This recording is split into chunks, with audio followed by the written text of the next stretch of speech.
What's going on, y'all? What's up, man? It's the boy Loren. Dream life. We gonna keep dreaming, keep living our dreams, keep putting it in a great perspective, having that right mindset. Reading is important, reading is fundamental. And right now we're reading the 33 steps to reclaiming your inner self, your inner awareness, your infinite self by Stuart Wilde, the great. Shout out Stuart. Wow. Love your books. Love your philosophy. Love everything. And today we're going to get into step 3. We did step 2 previously, expanding your awareness. Today we're going to get into step 3, having the courage to go beyond. Having the courage to go beyond. Let's see what this is about. You guys ready? Make sure you go and get the book. 33 Steps to Reclaiming Your Inner Self, Your Infinite Self, Your Infinite Power. And the audiobook is on YouTube. If you don't want to grab the book, get the audiobook. So let's go. Let's get right into it, okay? Step 3, having the courage to go beyond. Having the courage to go beyond is the act of letting go and allowing your life to enter into a spontaneous dynamic of free flow. That means less structure, more trust, believing and taking life as you find it, rather than trying to force it into preconceived patterns and getting angry when it won't allow you to jam into a corner in that way. If I'm too close, I'm going to back up because I feel like I'm too close to y'all. The ego is naturally resistant to letting go. It wants to hold on to a sense of power and to dominate your life and the lives of others. It needs to control because it feels insecure. So it might be frightened to let go, but in my view, it is more frightened to stay where you are. In the world of the ego and intellect, you don't have to develop blind trust. You can hope to rely on past experience and think things out, and hopefully that works for you most of the time. But as a spiritual being, trust is vital. In a dynamic, exhilarating world of the infinite self, you're flying blind. It has no limits, so it's bound to carry you to unfamiliar ground. And that is what makes the whole process so fascinating. The journey from ego to spirit entails resolving the paradoxes of this human exercise. I can best explain it by quoting from a little book I wrote in 1994 called Weight Loss for the Mind. He wrote that in 1994. Wow. To have that mindset back then, incredible. We have to embrace infinity inside a mortal body. We have to believe in a God we can't see. We have to learn to love in a dimension where there is so much hatred. We have to see abundance when people constantly talk of shortness and lack. We have to discover freedom where control is the state religion. We have to develop self-worth while people criticize and belittle us. We have to see beauty where there is ugliness. We have to embrace kindness and positive attitudes when surrounded by uncertainty. We have to feel safe in spite of our concerns. The crux of the matter boils down to trust. You have to have courage to embrace an idea, accept it, and believe it before you have the real proof that the energy is there for you or that the idea will work. You have to let go of the bad intellectual habits that says your ego, your personality always knows best. By giving the infinity within you credence, you empower it to come into your life. It is almost as if you have to lose yourself in a little in order to find yourself again at a higher level of energy. If you won't let go and trust a little, your ego personality will constantly block off your inner power, and you miss the benefit of the subtle awareness and extrasensory perception that you're entitled to as a spiritual being. We become used to overriding those inner messages, don't we? It's part of how the ego plays its games. The infinity within you is like a celestial wind.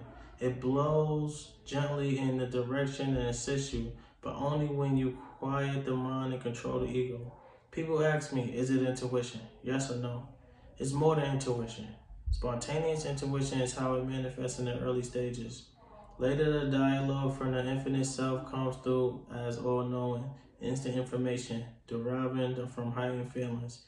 It grows as you focus and discipline yourself, and when you know and believe that you are infinite. Once you can see the TikTok word for what it is, the power of the infinite self joins you. It teaches you hour by hour, day by day, constantly showing you the subtle nature of things in a truly magnificent way. It brings you the people you need to associate with. It shows you how to modify your belief patterns and which of those beliefs you need to sling off the card. It assists your well-being and shows you ways of making a living that are less erroneous and restrictive. The depth of its perceptions carries you from one stepping stone to the next. It's a shame if you don't listen. While the ego dominates and holds on, the spirituality within you backs off and waits until you are done with the mundane logic of life. So agreeing to listen is important. Acting on what you hear is even more important.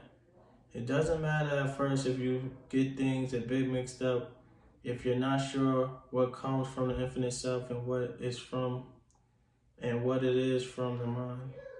You have to start somewhere.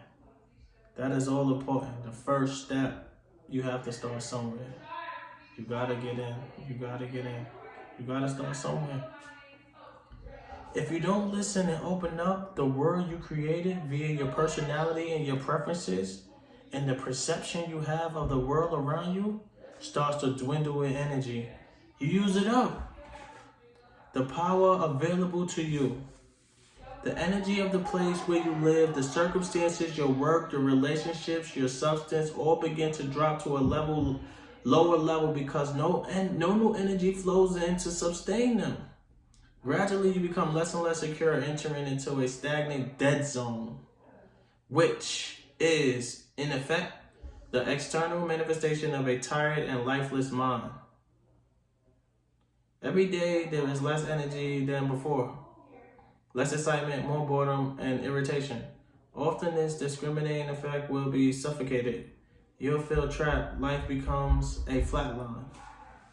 In stagnation, danger increases. Your safety and protection are weakened by the stillness that surrounds you.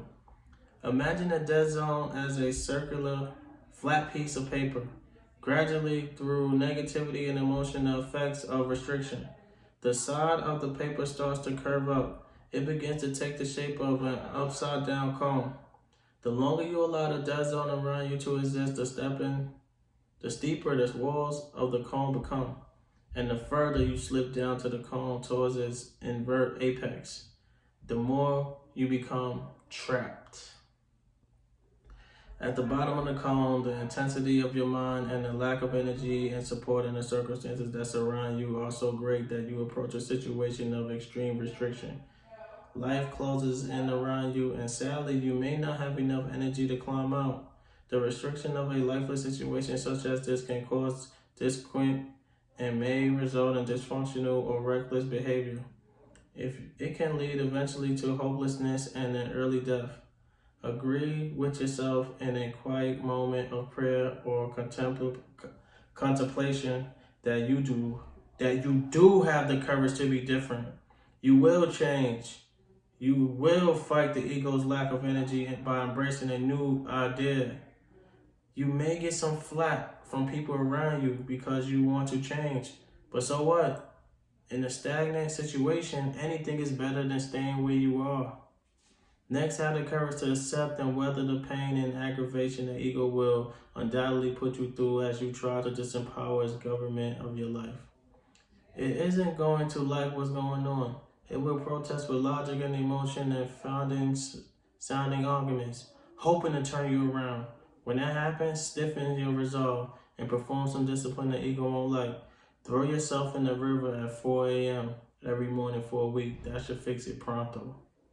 In conclusion, to the courage to go beyond, I add the courage to be vulnerable.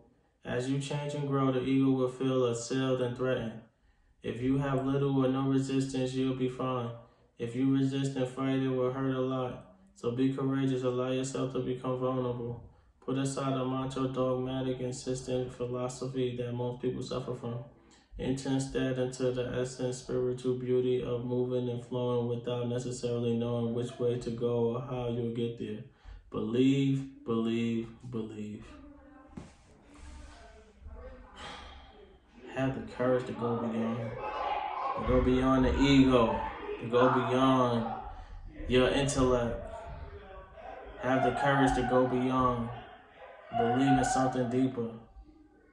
The ego is gonna fight back. The ego is gonna fight back.